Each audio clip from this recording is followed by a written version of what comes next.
su ciascuno di loro. Così furono tutti ripieni di Spirito Santo e cominciarono a parlare in altre lingue secondo lo Spirito. Così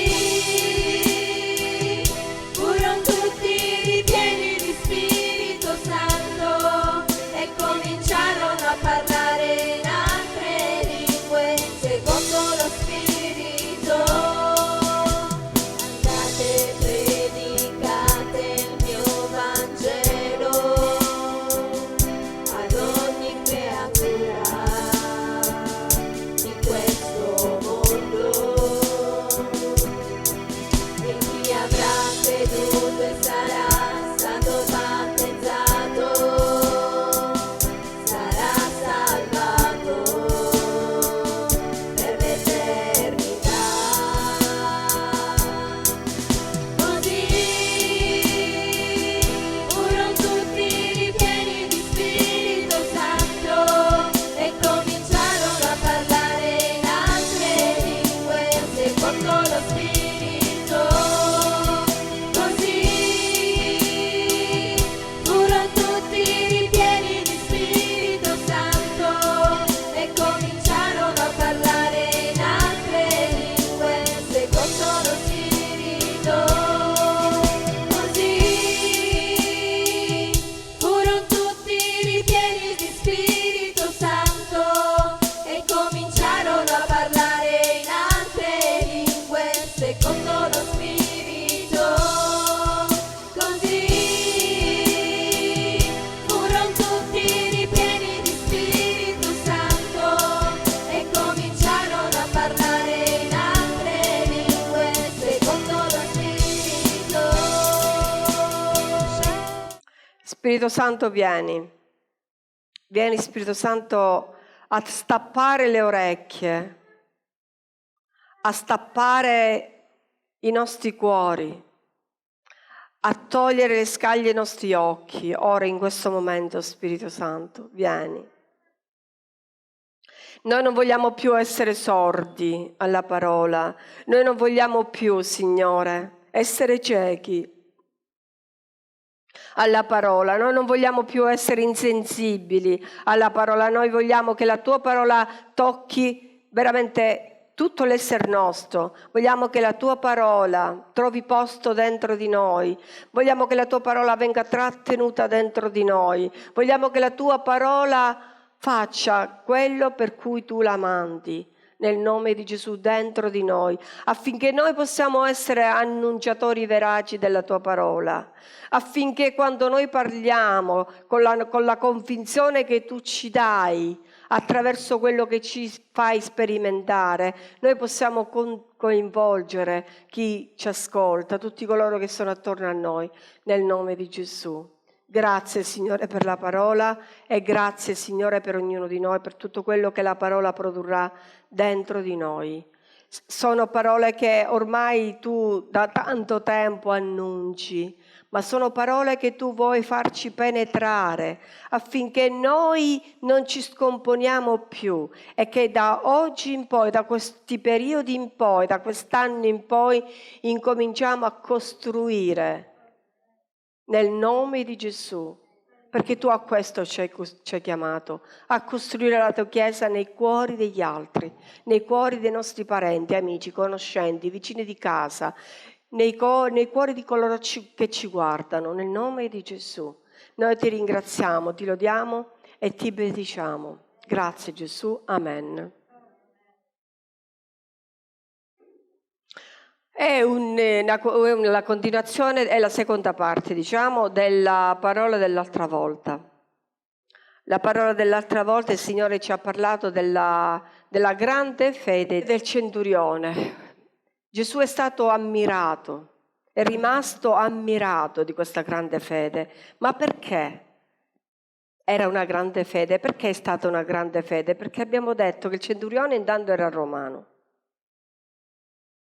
Faceva parte dei persecutori in un certo senso, che i romani non simpatizzavano né per gli ebrei e neanche per Gesù. E poi perché lui era pagano, un pagano che ha tanta fede nei confronti di Gesù. Noi cristiani ci dobbiamo vergognare. Quindi noi possiamo comprendere che attraverso la fede del centurione possiamo dire che noi dobbiamo avere per forza una grande fede. No. Tu puoi avere una fede piccola, ma quella fede piccola può ingigantirsi e può diventare grande, ok? Allora, vogliamo analizzare la fede in 3 fasi, e definirla con 3 aggettivi qualificativi, appunto per dimostrare la qualità della fede. Intanto il Signore non ci chiede né una grande fede, né una piccola fede, né una media fede, né una poca fede. Lui vuole la fede. Poi sta a noi nell'allenamento ingigantire, irrobustire, fortificare questa fede, renderla più ferma, più decisa, più coerente, più robusta, più corposa. Dipende da noi. Dio ci dà la fede. Ce la dà al momento che nasciamo, al momento della chiamata, al momento della nuova nascita. Lui ci dà fede. Poi sta a noi. Sta a noi decidere o volere a qualunque costo una fede che porti frutto. Perché la fede che porti frutto deve essere una fede speciale. Allora, analizziamo 3 tipi di fede. La poca fede, la piccola fede e la grande fede. La poca fede. Leggiamo il passo prima e poi vediamo cosa il Signore ci vuole fare capire. Poi disse, Vangelo secondo Luca 12, 22, 23. Poi disse ai suoi discepoli: perciò vi dico, non siate in ansia per la vita vostra, di quel che mangerete, né per il corpo di che vi vestirete, poiché la vita è più del nutrimento e il corpo più del vestito. Quindi il Signore ci vuole dire, ci dice chiaramente, che quando noi siamo davanti a dubbi, perplessità, incertezze, timori, paure, soggezioni, noi abbiamo una poca fede. E questa poca fede è negativa. Allora, la fede è normale, la piccola fede e la fede grande compiono miracoli eccezionali, ok? Ma questo tipo di fede dubbiosa, quindi questa poca fede, non darà mai frutto, perché noi saremo sempre come un'onda sbattuta dal vento. Non saremo mai stabili, non saremo mai coerenti, non saremo mai decisi, avremo sempre alti e bassi, avremo sempre movimenti nella nostra vita, ma movimenti negativi, perché a volte ci troveremo ferventi, vogliosi, desiderosi di fare grandi cose e a volte siamo piatti, appiattiti, a volte impauriti, a volte timorosi dell'uomo, a volte timorosi di noi stessi, a volte indecisi a fare la qualsiasi cosa. Quando tu sei davanti a questo tipo di fede dubbioso,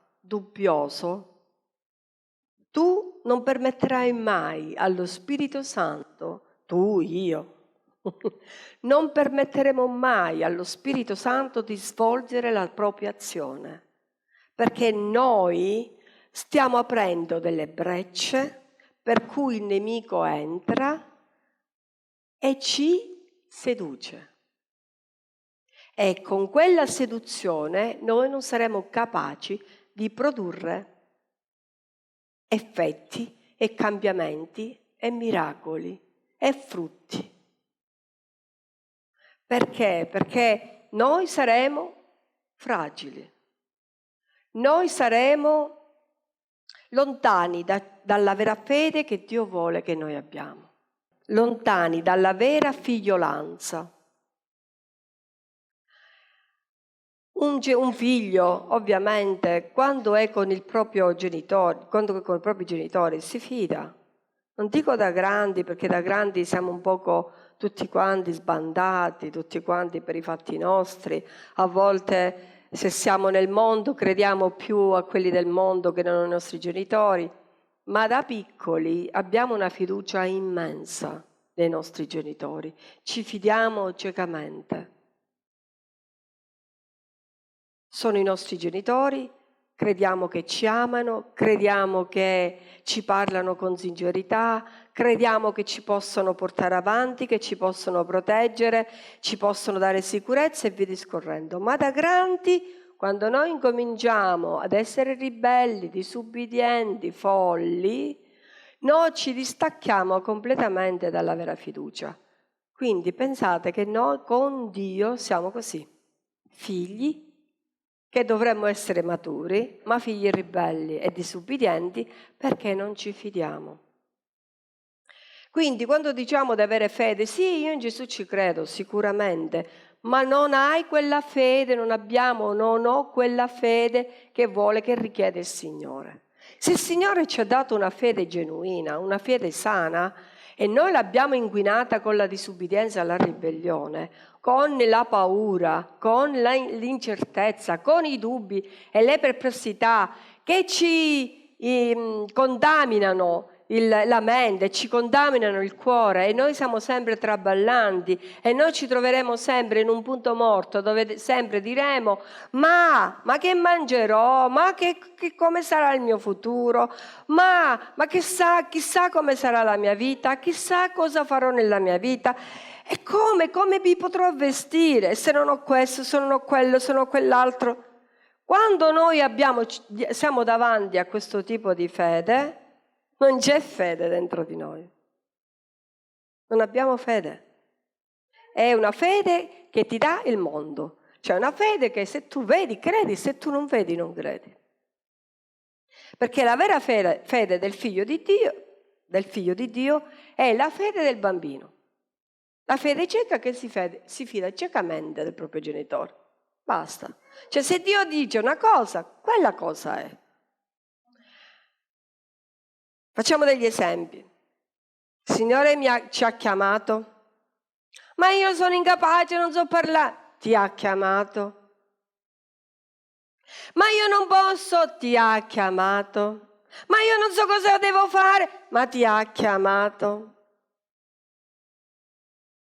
Allora, quindi questo già sta a dimostrare che noi non abbiamo fede.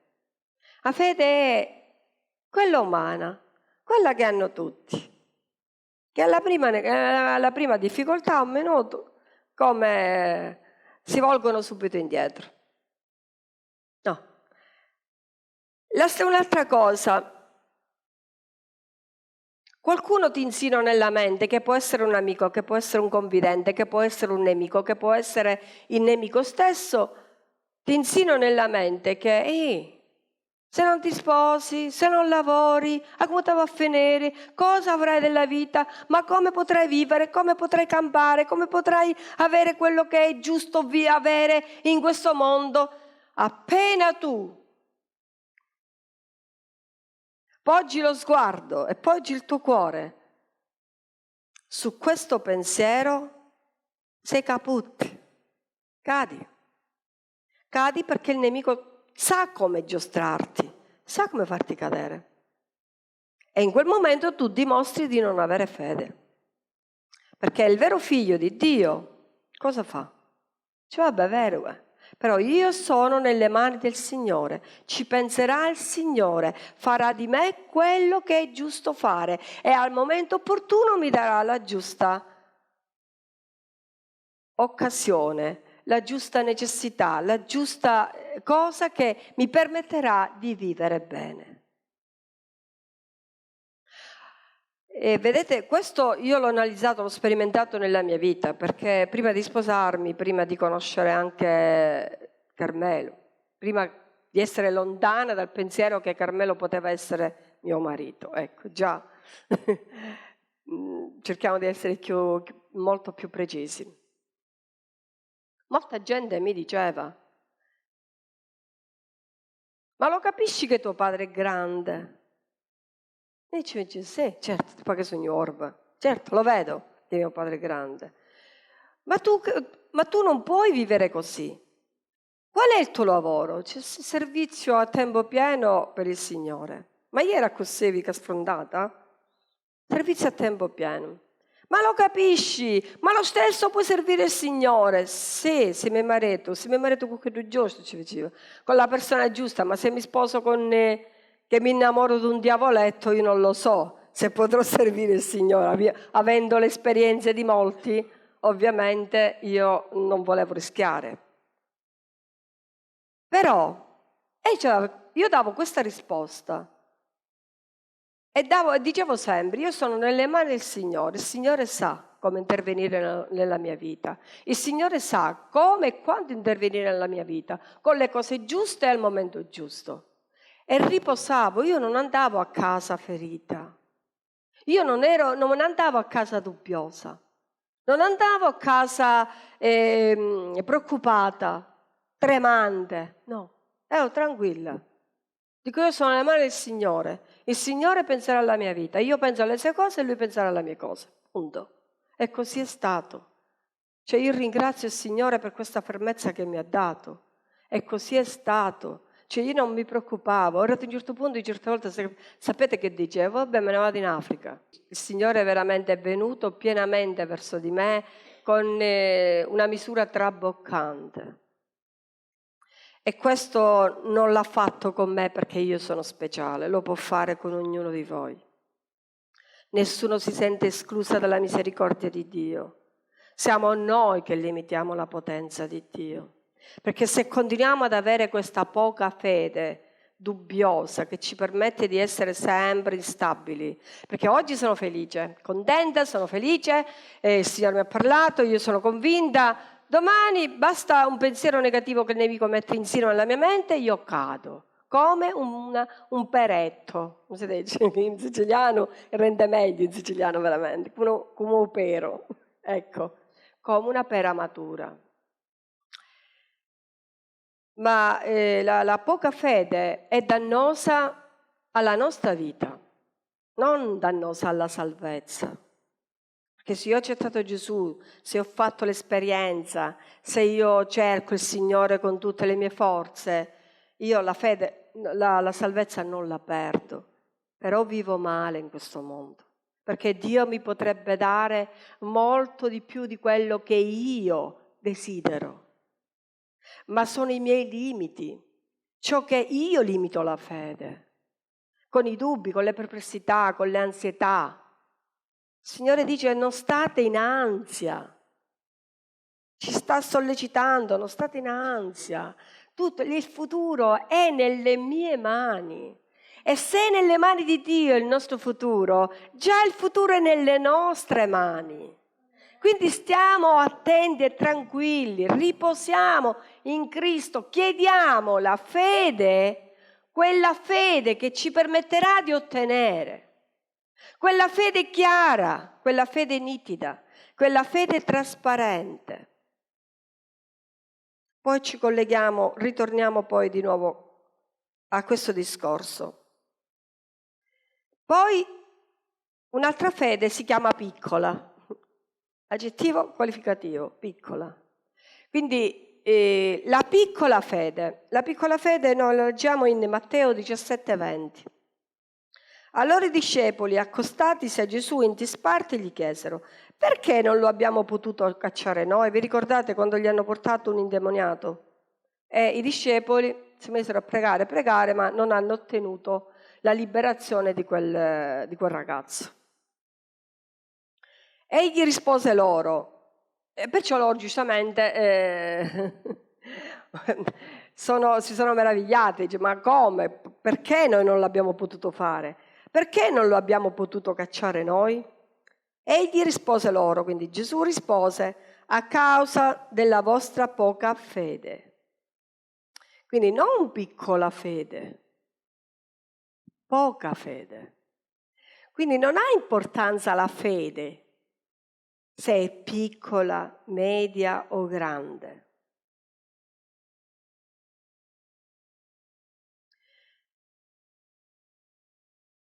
Ma l'intoppo è la poca fede. Perché non l'abbiamo potuto cacciare noi? E gli rispose loro, a causa della vostra poca fede. Perché in verità io vi dico che se avete fede quando un granello di senape, potrete dire a questo monte, passa da qui a là.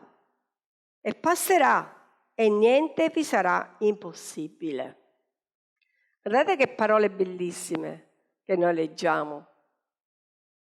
La poca fede danneggia, la poca fede non ci fa ottenere, la poca fede è infruttuosa. La poca fede è negativa per la tua vita, per la mia vita, per la nostra vita. La poca fede è negativa per la Chiesa. Ma la piccola fede può spostare le montagne. Può comandare alla montagna di spostarsi e andarsene dall'altra parte e la montagna lo farà. La montagna cosa rappresenta?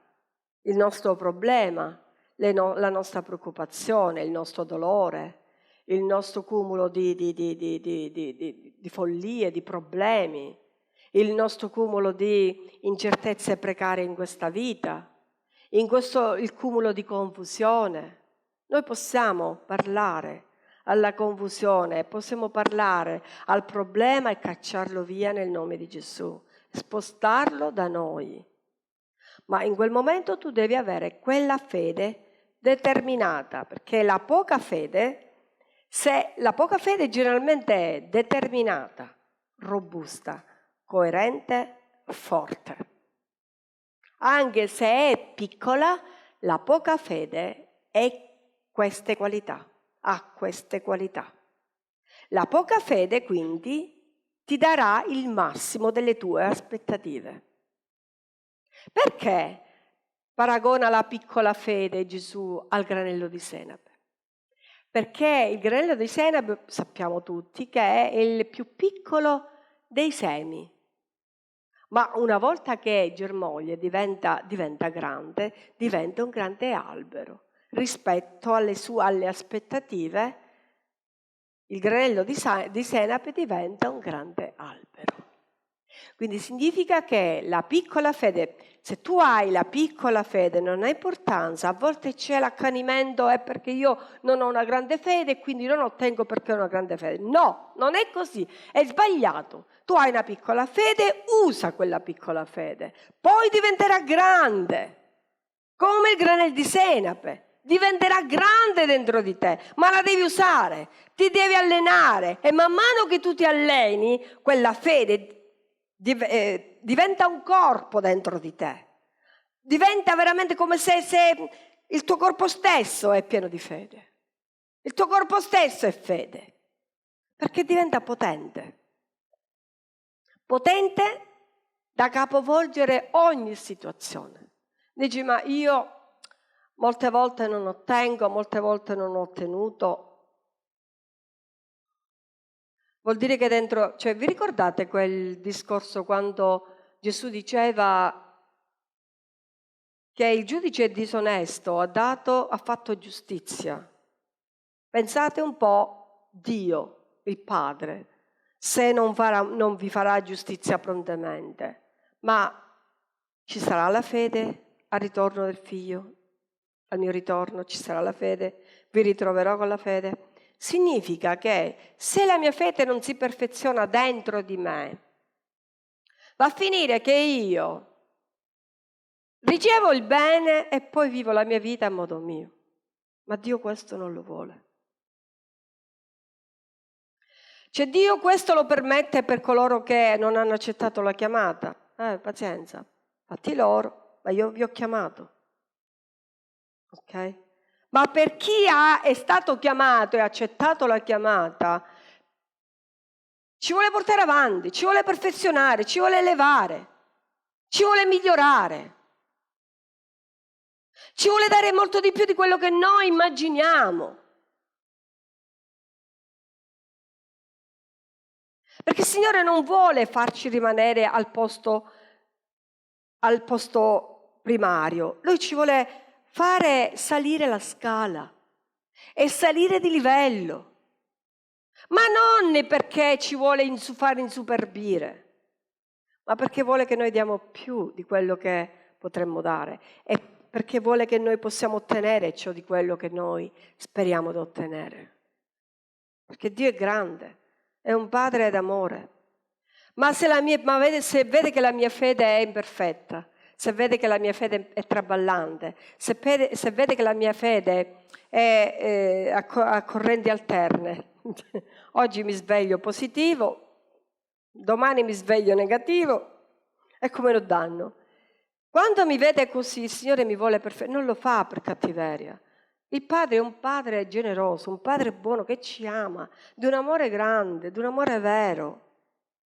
E Lui ci vuole dare il meglio e ci vuole dare di più. Quindi noi dobbiamo farci plasmare dal Signore. Dobbiamo essere crete nelle mani del Signore affinché noi veniamo veramente, arriviamo al punto dove Lui ci vuole portare. La nostra fede deve essere pure, deve uscire dal crogiolo oro puro. Perché quando c'è una fede, man mano che, se la tua fede è poca, allora poni il rimedio. Chiedi la fede piccola, per poi passare alla grande. Se la tua fede è piccola, chiedi la fede grande. Per avanzare giorno dopo giorno e per compiacere a Dio. Perché noi figli dobbiamo compiacere al nostro Padre, non dobbiamo compiacere all'uomo, alla gente di fuori, noi dobbiamo compiacere al Padre prima di ogni cosa e poi compiacere al prossimo, ok? Quindi quando tu pensi di avere poca fede, stai in campana, stai attento. Quando invece pensi di avere una piccola fede, tu vorresti non è che tu non ottieni perché hai una piccola fede, tu non ottieni perché la tua fede è traballante. E il Signore ti vuole portare al livello massimo di fede. Perché vuole darti il meglio. Dio vuole darti il meglio, non vuole lasciarti nell'angoscia, non vuole lasciarti nella trepidazione, vuole formarti, vuole veramente darti un cuore forte, un cuore determinato, un cuore che si fida, che non si lascia sedurre dal maligno, un cuore che si fida e non si lascia sedurre dalle circostanze. Un cuore che riposa in Cristo, un cuore che si fida esclusivamente di Cristo. Perché come vadano le cose, noi siamo nelle mani del Signore. Egli sa come intervenire nella nostra vita. Egli lo sa. Noi solo dobbiamo dimostrare di fidarci completamente di Lui. Con una piccola o grande fede che sia, una media fede, non ha importanza, noi dobbiamo fidarci di Lui, perché fidandoci, allenandoci nella fiducia, questa fede crescerà e diventerà dentro di noi un grande albero. E quando tu hai questo albero di fede dentro di te, puoi fare cose che neanche tu ti immagini. Perché lo Spirito Santo ti userà grandemente. Con la poca fede tu limiti lo Spirito Santo. Con la poca fede non permetti allo Spirito Santo di usarsi di te. E non permetti allo Spirito Santo di fare cose grandiose per la gloria di Dio. E non permetti allo Spirito Santo di apportare alla tua vita gloriose benedizioni. Ma con la piccola fede puoi spostare le montagne. Quindi noi ci dobbiamo ad allenare a spostare le montagne. Ma se già spostiamo le montagne con una piccola fede, immaginatevi con una grande fede. Quindi andiamo a leggere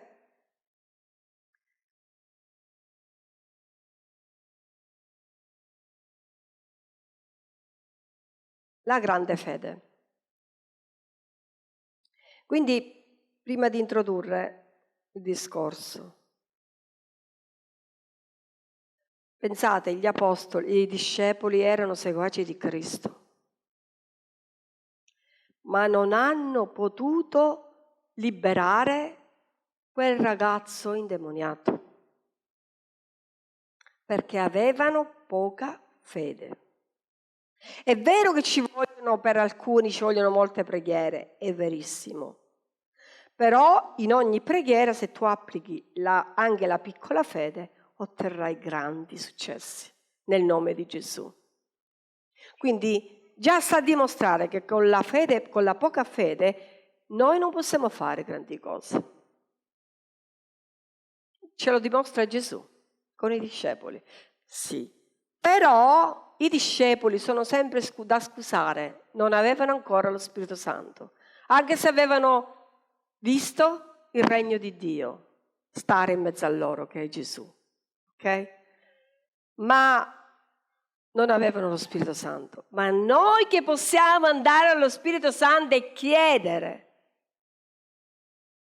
se lo limitiamo vuol dire che noi non ci fidiamo neanche dello Spirito Santo.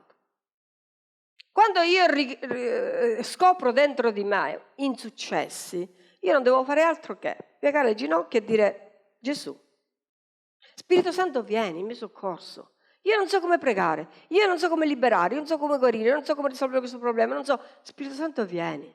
Lo Spirito Santo ti farà cose straordinarie, ti farà fare cose straordinarie che neanche immagini. Mettiamola alla prova. Mettiamola alla prova nella nostra intimità. Mettiamola alla prova nelle nostre famiglie, nella nostra casa. Mettiamola alla prova. Decretiamo, proclamiamo. Ma non decretare, perché la parola decretare non è una parolina che deve essere recitata a pappagallo. Perché se io la recito, se io la annuncio, ma non ci credo, ma ho dubbi, sta malattia come può retrocedere? Ma è troppo grande questa malattia. Oh, questo sicuramente è decretato. No, se tu decreti, hai fiducia in quel momento, il Signore fa. A meno che la persona non è destinata già a morire, che al Signore interessava la salvezza di quella persona, che tu intercedessi per la salvezza di quella persona. Gli insuccessi li dobbiamo offrire al Signore e dobbiamo chiedere il perché, il come, il quanto. E dobbiamo invitare lo Spirito Santo a rivelarceli dentro di noi, affinché noi possiamo migliorarci di giorno in giorno. La grande fede, l'abbiamo letto l'altra volta, ora ci riallacciamo al discorso dell'altra volta. Ma il centurione rispose: Signore, io non sono degno che tu entri sotto il mio tetto, ma di soltanto una parola e il mio servo sarà guarito. Quindi dichiarare e proclamare. Se io credo, io nell'annunciare la parola, nell'annunciare la guarigione, la liberazione, quella avverrà. Ma io devo credere. Se la mia fede non è traballante, che oggi proclamo e domani torno indietro, o domani sarò instabile, non ho concluso niente. Io devo rimanere stabile. Vabbè, le avversità ci sono. Domani si presenteranno delle avversità che mi indurranno a non credere, che mi indurranno a non capire, che mi indurranno a disubbidire, che mi indurranno a fare la foggia. Ma io devo rimanere ferma, stabile in quello che ho dichiarato. E devo credere, Perché se sono stata mossa dallo Spirito Santo, lo Spirito Santo non mi può far decretare e proclamare ciò che Dio non vuole. Lo Spirito Santo non va contro Dio. Lo Spirito Santo non è a favore degli uomini perché si rivolgono a Lui, no. Lo Spirito Santo è in comunione con il Padre. E Lui conosce i segreti del Padre. E Lui sa ciò che il Padre ci vuole dare. E Lui ci suscita al momento opportuno la giusta preghiera da fare.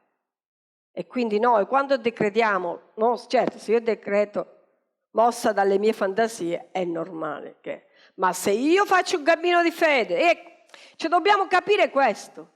Se io sto facendo un cammino di fede, devo psicanalizzarmi. Io devo capire se la mia fede veramente è poca, se la mia fede è piccola, se la mia fede è grande, se fede non ce n'è propria, se fede non ce n'è completamente. Lo devo capire, perché in base a quello che ho dentro di me, io otterrò o non otterrò. Se io non ho fede e prego secondo le mie fantasie, è ovvio che lo Spirito Santo non viene in mia difesa. Mettiamocelo bene in testa. Se altri ottengono, come abbiamo detto la volta scorsa, se altri ottengono, avendo pregato altri e ottengono, ma sono ingannati. C'è il nemico, pur di deviarli da Dio, li inganna, fa vedere cose che non ci sono.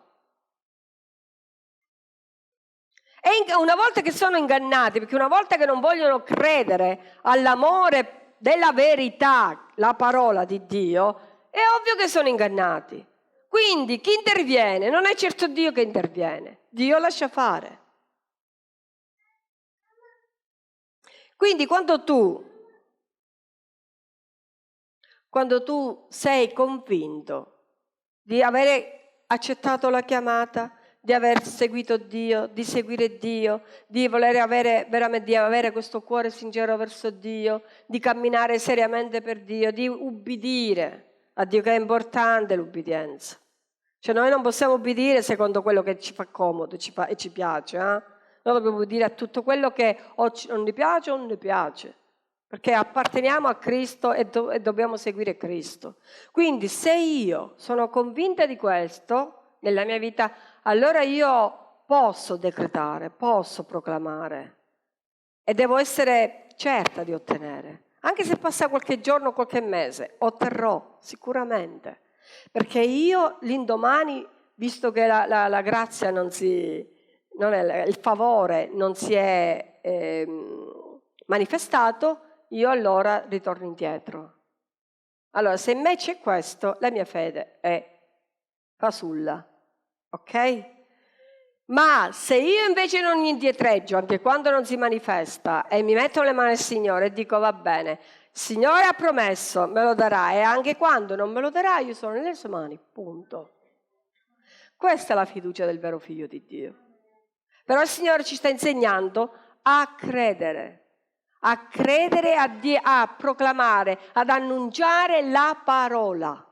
Perché il centurione, perché Dio ha detto che aveva una grande fede? Perché il centurione ha creduto che Gesù poteva annunciare, poteva decretare, poteva annunciare la parola. E quella parola avrebbe liberato, avrebbe guarito. Noi ancora non siamo a questo livello. A volte in alcune cose sì, in alcune cose no. In alcune cose, secondo come ci troviamo, se siamo in Cristo, se siamo che abbiamo una vera comunione con Cristo, allora se un periodo abbiamo una vera comunione con Cristo, noi otteniamo. Se invece ci allontaniamo, siamo traballanti, non otteniamo. È sicuro. Quindi, una grande fede. Ma Signore, io non sono degno che tu entri sotto il mio tetto, ma di soltanto una parola del mio servo sarà guarito. Quindi lui ha creduto. Ecco perché la sua fede è stata vista grande. Ecco perché Gesù era così commosso in un certo senso, perché non ha visto questa grande fede neanche tra i suoi fratelli ebrei. ma l'ha vista in un pagano. Gloria a Dio. Guardate qua in Genesi, nel Salmo 107, al versetto 20, cosa leggiamo. Mandò la sua parola e li guarì, li salvò dalla morte. Mandò la sua parola. Quindi noi come Gesù dobbiamo mandare la sua parola. Come Gesù dobbiamo decretare e proclamare, ma non tanto per proclamare e decretare, ma perché ci crediamo veramente. Gesù è per noi. Noi siamo stati chiamati, abbiamo il suo favore divino e se non ce l'abbiamo lo chiediamo affinché possiamo camminare e agire secondo il suo favore divino. Ma noi possiamo, come Gesù, mandare la sua parola e guarire, liberare e compiere cose straordinarie che la nostra mente non immagina. Il nostro cuore magari sì, ma la nostra mente non immagina, perché la nostra mente rimane sempre razionale e noi giungiamo a dare conto, perché la razionalità esclude la fede, la razionalità esclude la parola venuta dal cielo, la razionalità si conforma al mondo e non a Cristo. Guardate cosa leggiamo in Genesi 1:3. Dio disse, sia la luce, e la luce fu. Dio disse. Quindi Gesù ci sta insegnando a fare come Lui ha fatto. Noi dobbiamo annunciare la parola per poter avere veramente successo nella nostra vita, ma non successo per avere gloria a noi, ma per dare gloria al Signore dei Signori e Re dei Re, perché la gloria va solo a Lui. Non all'uomo, non è opera dell'uomo. Se tu fai cose grandi è gloria di Dio e tu le stai facendo per la gloria di Dio. Il nostro io deve scomparire e fino a quando ci sarà il nostro io dentro di noi non potremo fare niente. Il Signore non lo permetterà, perché lo sapete perché? Perché noi poi saremo annoverati nel numero, nel grande numero di coloro che alla fine dei tempi bussano e non viene loro aperto. E molti diranno, ma come Signore, io ho fatto questo per te, io ho fatto quello, io ho fatto quell'altro. Dio lo sai che cosa ha risposto Dio? Non ti conosco. E lo sapete cosa significa non ti conosco? Significa che tu non hai avuto una relazione intima con me, tu hai fatto per i fatti tuoi. Io ti ho dato i doni e tu i doni li hai usati come volevi tu. Non come volevo io, ma come volevi tu. Quindi non ti conosco. Allontanati da me, operatore di iniquità. Guardate che è grave questa parola. Io non voglio essere annoverata tra questi. Io voglio adempiere al comandamento di Dio secondo la volontà di Dio e al momento che Dio decreta e decide. Non quando voglio io, dove voglio io e come voglio io. Stiamo attenti. Perché non chiunque dice Signore, Signore entrerà nel regno dei cieli. Questo l'abbiamo chiaro, questo versetto, no? Quindi noi dobbiamo invocare il Signore nella nostra vita per vivere secondo gli insegnamenti di Cristo, non secondo i nostri insegnamenti o gli insegnamenti del mondo o gli insegnamenti di chi pensa di essere nel mondo, perché noi siamo capaci, talmente siamo deboli molte volte, che siamo capaci a seguire gli altri e non quello che Dio fa nelle nostre chiese, dice nelle nostre chiese. Stiamo attenti. Noi dobbiamo essere invece veramente, dobbiamo essere portatori noi stessi di quello che il Signore fa in mezzo a noi. Noi stessi dobbiamo essere gli operatori, noi siamo gli esecutori dei Suoi comandi, noi. Quindi se non siamo noi a portare l'opera che Dio ha affidato nelle nostre mani, ma da chi la pretendiamo? Noi dobbiamo essere. Noi dobbiamo darci da fare per portare avanti l'opera di Dio. Quindi dobbiamo fare a modo di Dio, non a modo nostro. Amen? Quindi, il Signore ci ha parlato della poca fede, della piccola fede, della grande fede. Quindi noi, il Signore cosa chiede? Il Signore dice: io ti ho dato una fede. Fa che questa fede non sia poca. Fa che questa fede non sia né dubbiosa, né incoerente, né incostante. Cerca di fare questa fede, di usare questa fede sempre in modo costante, e vedrai che un giorno, piano piano, questa fede diventa grande. Ma se noi ripartiamo, dammi la grande fede, io, Signore, non tengo perché non ho una grande fede, io voglio, Signore, questa grande fede.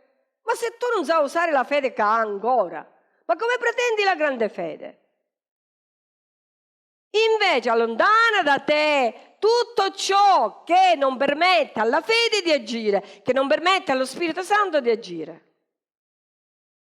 Taglia con tutto ciò che esclude questa possibilità. Taglia e inizia ad avere questa piccola fede. Da questa piccola fede puoi arrivare alla fede grande che meraviglia Gesù.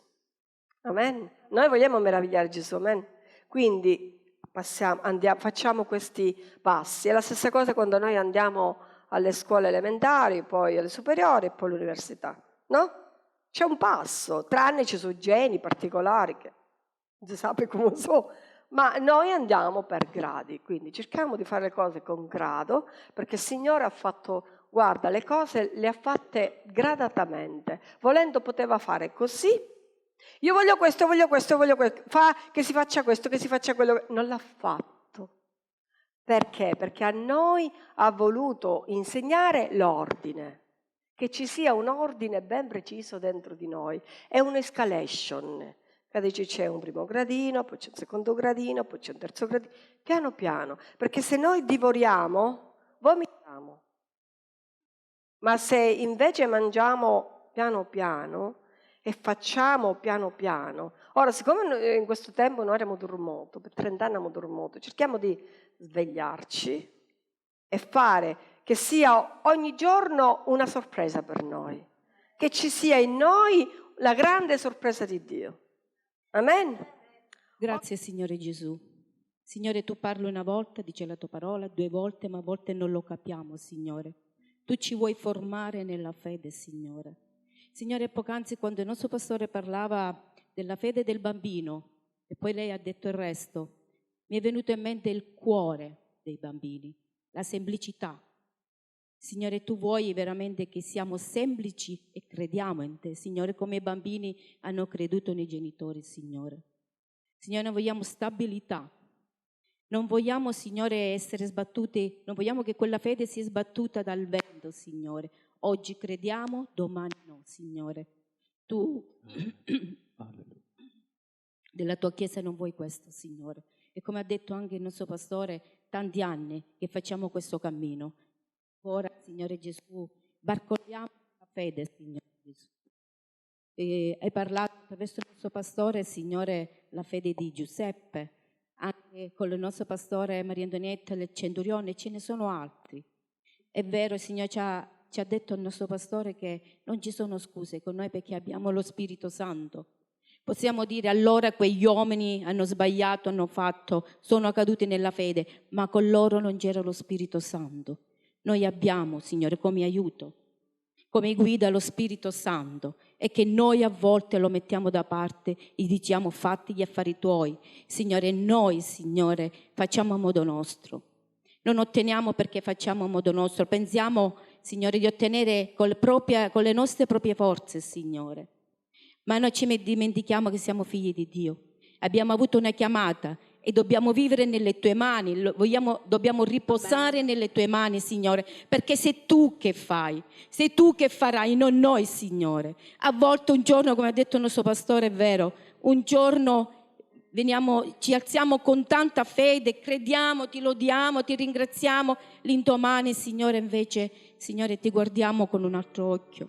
Dubitiamo, Signore, siamo incerte, insicure, Signore. La vera preghiera, la vera fede è quella che preghiamo e riposiamo, Signore.